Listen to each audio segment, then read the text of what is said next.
Je to super zatím, tak máme nějakých 14 dní cca a zatím vyšlo počasí především a myslím si, že tak nějak se jede v rytmu, takže fajn, já jsem spokojen. Je tady spousta věcí, které já jsem nikdy nezažil a celý ten kolotoč toho filmu, to je prostě něco, co jsem si nedokázal ani představit, takže mě překvapuje vlastně úplně všechno, ale těžko říct si někdy hodně nebo někdy méně. Je to každý den jiný, protože se skáčeme z obrazu do obrazu, takže opravdu nenudíme se. No. Předtím, než jsem si přečetl scénář, tak jsem o Joskovi Smítkovi nevěděl, ale samozřejmě posléze jsem se začal zajímat o jeho příběhu a o příběhu dalších horolezcích.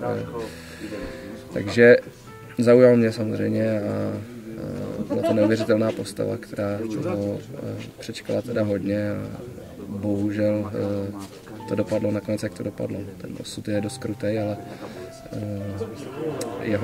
jeho cesta je prostě vidět. Hrozně si přeju, aby ten film prostě byl krásný, protože ten příběh si to zaslouží a ty lidi, kteří okolo toho pracují, si to zaslouží neméně.